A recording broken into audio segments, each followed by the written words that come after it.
que le Seigneur soit béni. Comment allez-vous? Bien. Depuis tout à l'heure. Est-ce que ça va mieux? Ça va mieux, ça. Allez, que le Seigneur soit béni pour ces bons moments qu'on peut passer ensemble dans sa présence, qu'on peut le louer, on peut l'adorer aussi, on peut sentir la présence de son esprit. Et combien c'est bon, et combien on a besoin constamment d'être renouvelé et de ressentir sa présence. Parce que si on ne ressent pas sa présence, c'est dramatique. Et finalement, on va commencer à faire les choses par habitude. Et les habitudes donnent lieu, et bien justement, après, à des fonctionnements qui sont en désaccord, en désapprobation avec la parole de Dieu.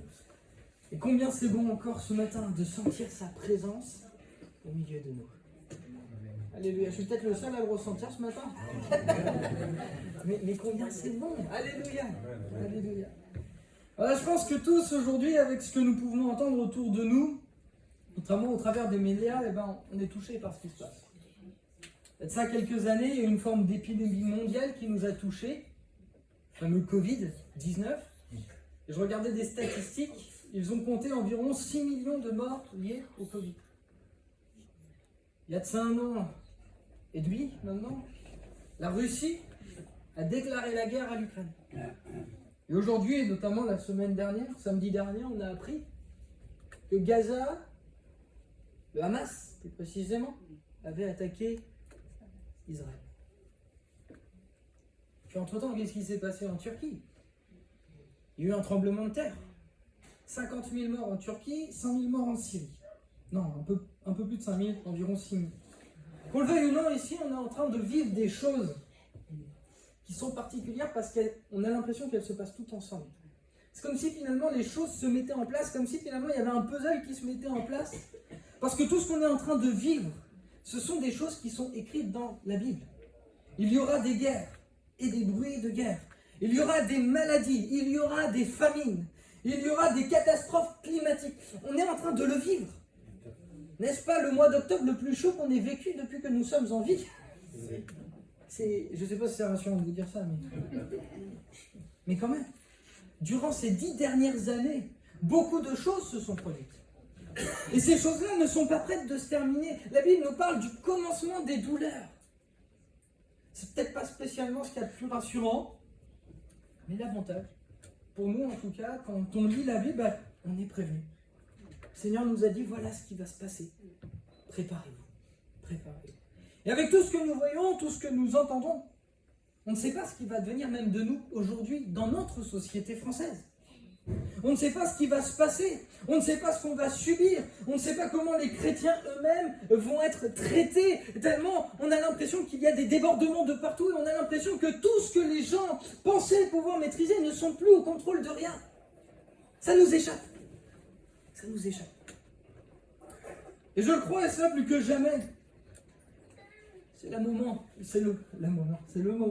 Alléluia. C'est le moment où on doit se rapprocher de Dieu. Et où on ne doit pas lâcher sa main. Parce que c'est le moment précisément où, dans les jours qui viennent, dans les mois qui viennent, dans les années qui viennent, il va falloir qu'on soit proche de lui. Parce qu'on ne sait pas ce qui va se passer. Ce matin, j'aimerais lire avec vous un passage qui se trouve dans l'épître de Paul aux Romains, au chapitre 8. Ce sera une lecture un peu longue, mais néanmoins, il y a plusieurs détails, plusieurs éléments qui sont exprimés, qui sont importants ce matin de mentionner. Et en réalité, eh bien, ce que l'apôtre Paul va faire, c'est qu'il va prévenir l'église de Christ, ceux qui se trouvaient à Rome, eh bien, de ce qui va se passer. Et j'aimerais moi aussi prendre le temps ce matin de vous prévenir de ce qui va se passer, mais aussi vous encourager. Parce qu'à chaque fois que le Seigneur va nous prévenir de quelque chose, il y a toujours des promesses qui sont attachées à ce que nous allons vivre. Alléluia. Et ça, c'est extraordinaire. On va prendre Romains, chapitre 8, et on va lire ensemble des versets 28 à 39. Est-ce que tu peux le mettre dans la version 1910, Louis II, s'il te plaît? Comme ça, on va le lire sur la même version. Romains, chapitre 8, verset 28 jusqu'à 39. Merci. Donc il s'adresse à l'église de Christ, il dit ceci: nous savons du reste que toute chose concourt au bien de ceux qui aiment Dieu, de ceux qui sont appelés selon son dessein. Car ceux qu'il a connus d'avance, il les a aussi prédestinés à être semblables à l'image de son Fils, afin que son Fils fût le premier-né entre plusieurs frères. Et ceux qu'il a prédestinés, il les a aussi appelés. Et ceux qu'il a appelés, il les a aussi justifiés. Et ceux qu'il a justifiés, il les a aussi glorifiés. Que dirons-nous donc à l'égard de ces choses? Si Dieu est pour nous, qui sera contre nous? Alléluia. Amen. Lui qui n'a point épargné son propre Fils, mais qui l'a livré pour nous tous, comment ne nous donnera-t-il pas aussi toutes choses avec lui? Alléluia. Qui accusera les élus de Dieu? C'est Dieu qui justifie.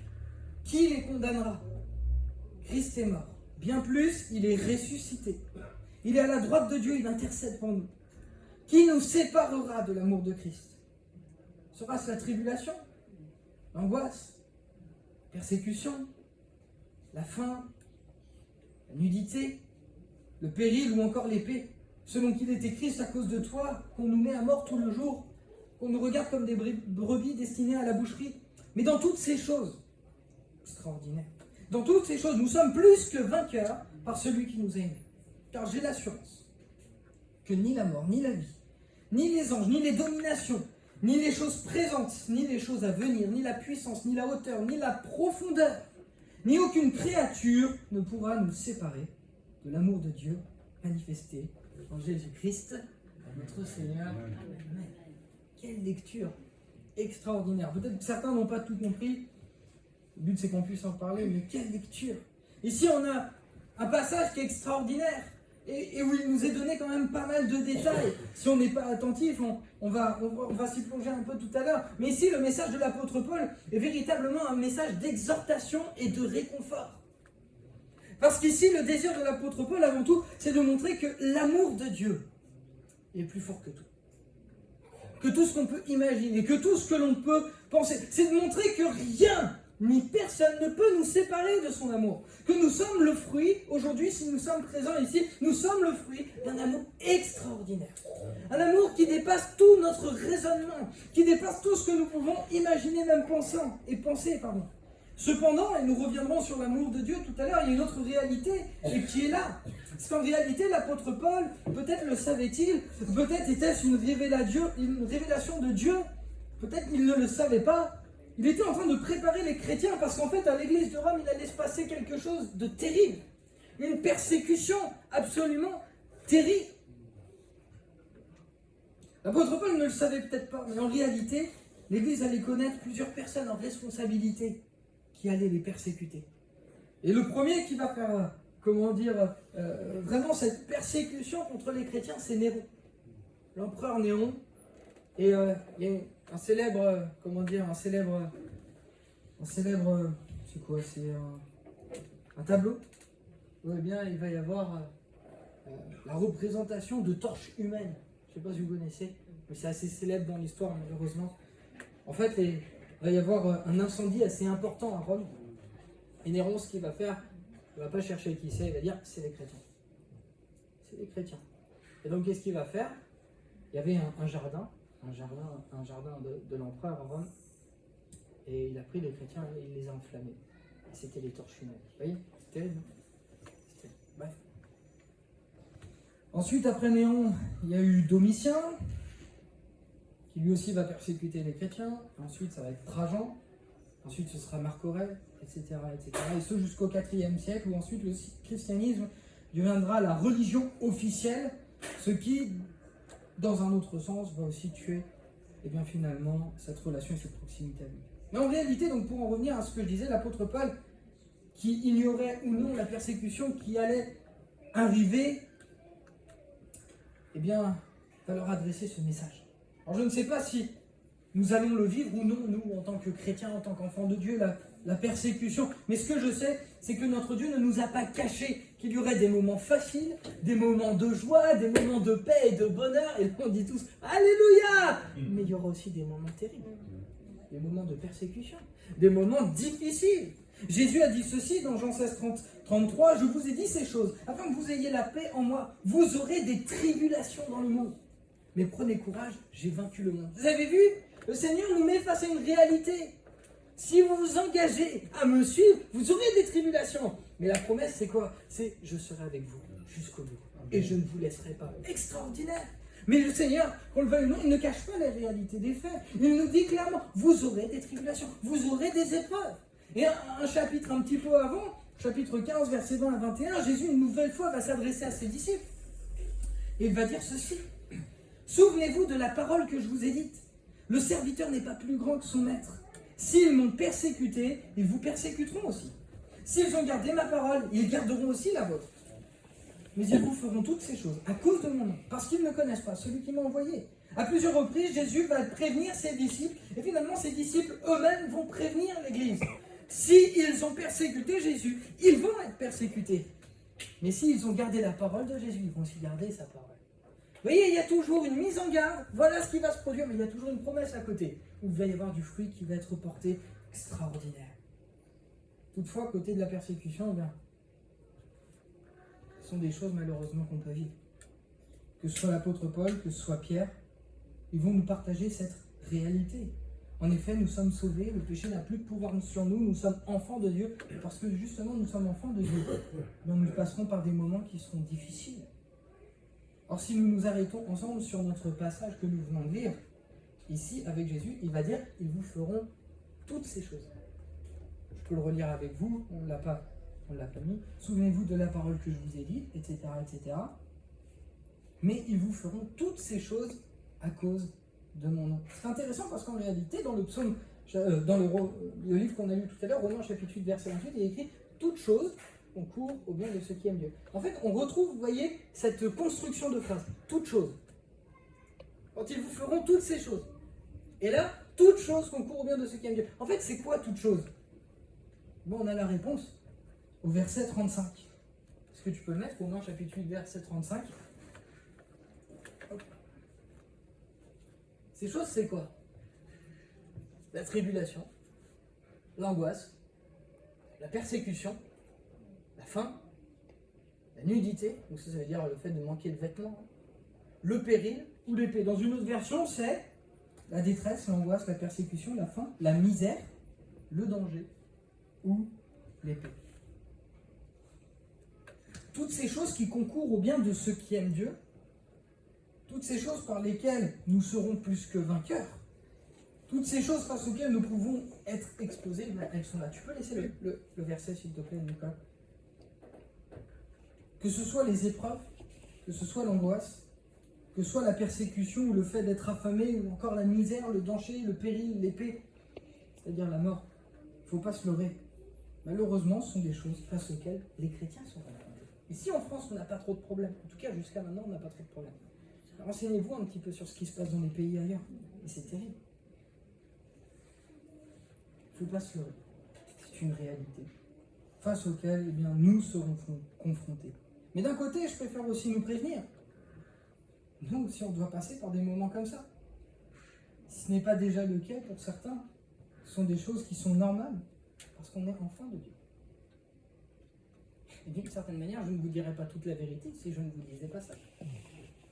L'apôtre Paul lui-même ne le cache pas. Lui-même, il l'a vécu. Il va le dire dans 2 Corinthiens, chapitre 11, versets 23 à 29, on ne va pas le lire. Mais il va dire ceci, 3 fois j'ai été fouetté. 1 fois il a été lapidé.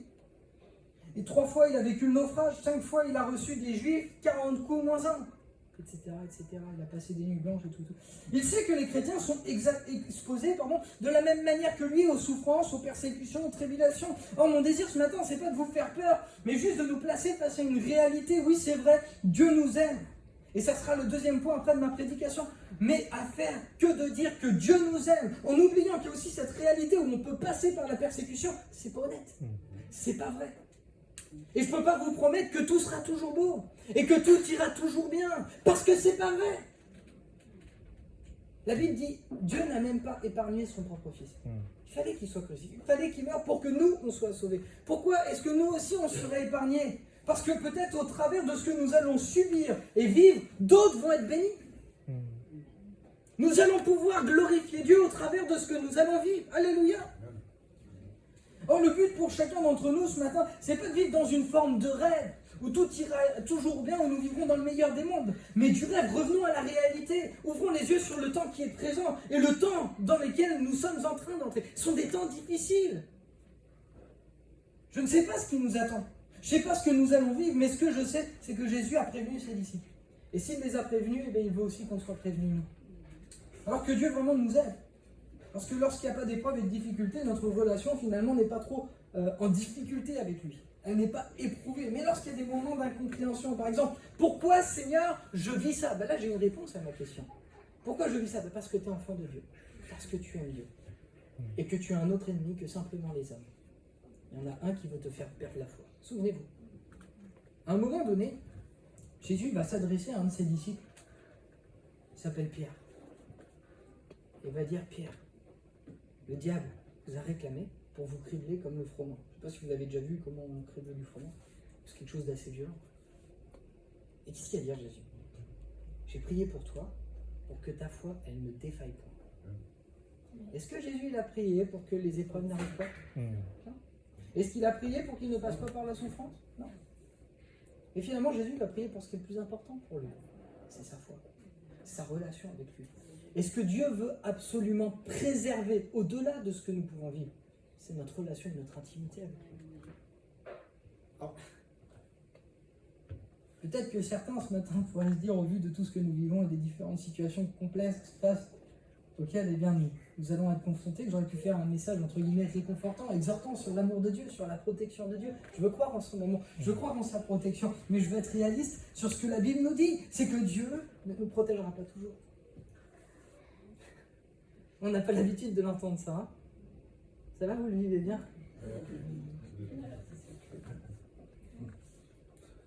Et Jésus fait cette promesse. Pierre, je vais prier pour toi. Autrement dit, qu'est-ce qu'il dit Jésus? Ben, moi, je vais prier pour vous. Pour chacun d'entre vous. Et croyez-moi, la prière de Jésus, elle est puissante. Parce que Pierre va devenir cet apôtre extraordinaire. Imaginez, première prédication, 3000 convertis. Il va vivre des choses extraordinaires. Et pourtant, il va passer par des moments difficiles. Mais pourquoi est-ce qu'il a tenu bon? Parce que Jésus a prié pour lui. Pourquoi est-ce que Paul a tenu bon alors qu'il a été fouetté, etc. Parce que Jésus a prié pour lui. C'est la puissance du Saint-Esprit qui se manifeste au travers de leur vie et qui leur donne une possibilité de faire face à l'adversité qui est méconnue des hommes. C'est une puissance surhumaine. C'est la puissance du Saint-Esprit. Waouh! Ça, c'est extraordinaire. Alléluia. Le Seigneur veut que cette foi, elle soit toujours présente. Et elle est plus importante que n'importe quoi. Jésus ne nous protégera pas toujours, nous vivrons des temps qui seront difficiles. Mais finalement, il va protéger ce qui a le plus de valeur à ses yeux. C'est ta foi, c'est cette relation et cette intimité avec toi. Laissez-moi vous dire quelque chose d'important. La bonne nouvelle, avant toute chose, c'est Jésus. La bonne nouvelle, avant tout, c'est Jésus. Jésus, c'est l'espoir des nations. La bonne nouvelle, elle ne se trouve pas dans ce que nous pouvons posséder. Elle ne se trouve pas dans le confort que nous pouvons avoir. Elle ne se trouve même pas dans tous les médicaments qu'on peut prendre pour éviter la souffrance. Et combien dans cette réalité aujourd'hui, on veut éviter la souffrance. Mais Jésus, il est l'espoir des nations. Jésus, il est le ressuscité. Jésus, il est l'alpha et l'oméga. Jésus, il est le premier et le dernier. Jésus, c'est le tout-puissant. Amen. Et c'est en lui que nous devons croire. Et c'est envers lui que nous devons avoir ces regards fixés. Jésus, c'est le grand vainqueur. Il est le réalisateur des promesses de Dieu. Jésus, il est celui dont on a véritablement besoin. Jésus, c'est la réponse à l'humanité. Amen. La Bible nous dit que nous sommes étrangers voyageurs sur la terre. À partir du moment où on croit en Jésus, notre carte d'identité, elle change. Il n'y a plus écrit des vies françaises. Non, si vous ne vous inquiétez pas, vous pouvez regarder votre carte d'identité. Mais il est écrit quoi? Citoyen du ciel. Alléluia. Jésus a une nouvelle identité, il nous a fait citoyens des cieux. Et Jésus, finalement, il doit être le point central de nos vies. En tout, car il doit l'être. Et si nous pouvons redouter l'avenir, c'est peut-être parce que justement, il n'a plus cette place où notre espérance, plutôt que d'être confiée en lui, elle est confiée en quelqu'un d'autre. Ou alors dans une situation, ou alors elle est placée ailleurs qu'en lui. Le Seigneur veut qu'on garde cet espoir et il veut qu'on garde les yeux fixés sur lui. Lorsque Pierre était dans la barque et qu'il va commencer à marcher sur les eaux, tant qu'il regarde Jésus, il marche sur les eaux. Et dès qu'il commence à regarder ailleurs, il s'enfonce et il commence à couler. Et là, la mort de Jésus le récupère extraordinaire. Mais tout ça pour dire, gardez les yeux fixés sur Jésus. La Bible dit qu'il est le rémunérateur de ceux qui le cherchent. C'est-à-dire que quand on vient à lui, eh bien, il y a une rémunération qui est là. Il nous donne ce dont nous avons besoin. Que nos vies soient centrées sur Christ. Maintenant, l'apôtre Paul, ici, parle avec quand même un but, un objectif précis. Ce qu'il veut exhorter, il veut encourager les chrétiens, en les rassurant, sur une réalité, sur une vérité des plus importantes. C'est que de tout ce que nous pouvons vivre, rien ne nous séparera de l'amour de Dieu. Ni les persécutions, bien qu'ils puissent arriver, ni les angoisses, ni rien de tout ça. Et alors que lui a vécu justement ces persécutions, ces angoisses, toutes ces choses entre guillemets, il a certainement puisé sa force dans l'amour que Christ avait pour lui. Si on reprend ce passage dans Romains chapitre 8, ce passage est extraordinaire parce qu'il nous prouve que rien ne nous séparera de l'amour de Dieu. Et au verset 38, précisément, pour parler justement de l'amour de Dieu, à quel point cet amour est puissant, cet amour est fort, il veut utiliser des images extrêmement percutantes. La première image, comme on l'a vu tout à l'heure, c'est l'image de la persécution, de l'angoisse. Finalement, c'est l'image de tout ce que nous, dans notre être physique, charnel, eh bien on peut vivre. Il nous dit que tout ce que nous allons vivre sur cette terre, que ce soit l'angoisse, la persécution, etc., rien de tout ça va nous séparer de l'amour de Dieu. Mais en plus de ça, il va plus loin, il va parler de l'extrême de l'existence. Tu peux mettre le verset 38 ? Il va dire, ni la mort, ni la vie ne pourra nous séparer de l'amour de Dieu. L'extrême de l'existence, ni la vie, ni la mort ne pourra me séparer de lui. C'est-à-dire qu'une fois que je serai mort, et encore, j'ai envie de vous dire, il n'y a pas vraiment de mort devant Dieu, parce que la Bible le dit, mais une fois que je suis mort, je ne suis pas séparé de son amour. Et même durant ma vie, alors que, eh bien, je vais avoir des moments difficiles, où je vais tomber, où je ne vais pas forcément être celui que j'ai envie d'être, le super chrétien, eh bien, même ça ne va pas me séparer de son amour. Waouh.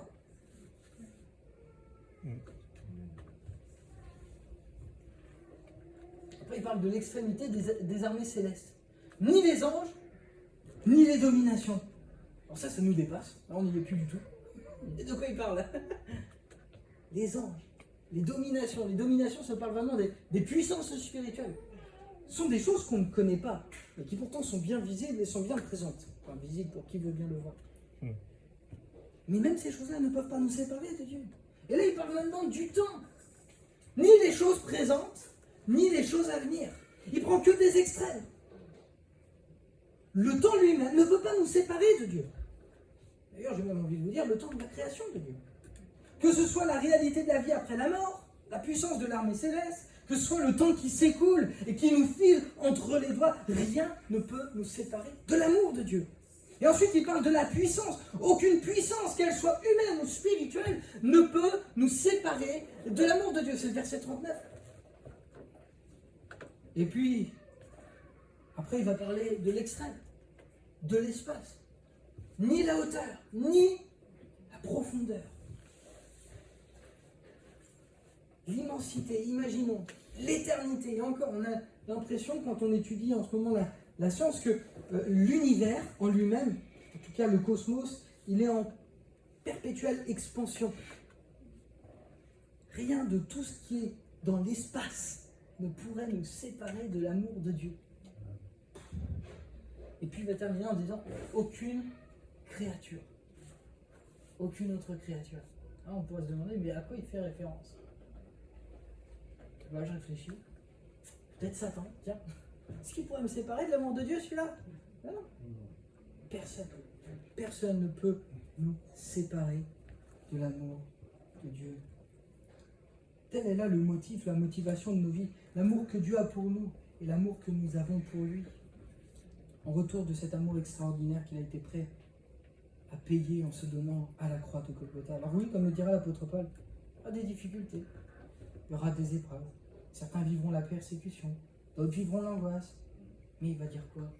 Dans toutes ces choses, nous sommes plus que vainqueurs. Et de quoi j'ai besoin de plus? Dans toutes ces choses, je serai plus que vainqueur. Je ne serai peut-être pas forcément vainqueur comme moi je le voudrais. Parce que nous, des fois, nos idées, elles sont un petit peu ambiguës. Elles vont plus nous glorifier, nous, que glorifier Dieu. Oh, Seigneur, j'aimerais bien être guéri de ça. Je pourrais le montrer à tout le monde. Et c'est par ma foi. Alléluia. Oh, t'es vite un pasteur extraordinaire. Non, c'est pas ça que Dieu veut. Il veut se glorifier, il veut qu'on soit vainqueur. Mais pour que ce soit lui qui soit vu et pas que ce soit nous qui soyons vus. Alléluia. Alors finalement, quand on lit ça, Romains chapitre 8, verset 28. Toute chose concourt au bien de ceux qui aiment Dieu. Là, c'est tout ce qu'on a vu. Les angoisses, des persécutions, les difficultés. Et pourtant, c'est très paradoxal. Il nous dit, toutes ces choses-là font partie du plan de Dieu. Et elles concourent au bien de ceux qui sont enfants de Dieu. Très étonnant, hein? Pourquoi? Parce que Dieu se glorifie dans nos faiblesses. N'est-ce pas ce que l'apôtre Paul va dire? Très étonnant, ça, hein? Ah, c'est pas évident d'être chrétien. Croyez-moi, il faut avoir le sang, faut être accroché, quoi. Pas évident. Toutes choses concourent au bien de ceux qui aiment Dieu. Toutes ces choses, nous les avons vues, elles concourent à notre bien, elles concourent à glorifier Jésus-Christ. Que Dieu ce matin, pour qui peut-être, eh bien, pour nous peut-être qui avons perdu ce feu, pour nous qui avons peut-être de la crainte en ce qui concerne l'avenir, que Dieu ce matin vienne remplir nos cœurs de son amour comme si c'était la première fois. Vous savez, je crois qu'on a besoin sans cesse d'être renouvelé dans l'amour de Dieu. Un pasteur me l'avait dit, tu sais, David, nos cœurs sont comme un réservoir qui sont percés. On a besoin constamment d'être renouvelé. On a constamment besoin d'être rempli de l'amour de Dieu. Parce que sinon, on perd certaines choses. On perd la sécurité, on perd la paix, on perd cette proximité. On perd aussi le but de notre existence. En tant qu'enfant de Dieu, c'est-à-dire de lui donner toute la gloire. Ce matin, allons à la source. Ayons en nous cette conviction qu'il nous accompagne jour après jour.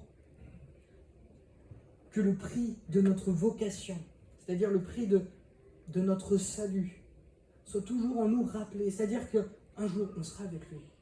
Et finalement, tout ce qu'on vit ici sur cette terre n'est que ponctuel, n'est que temporaire. Moi, quand je lis ce passage extraordinaire, je me dis, mais en fait, ma vie, elle est futile.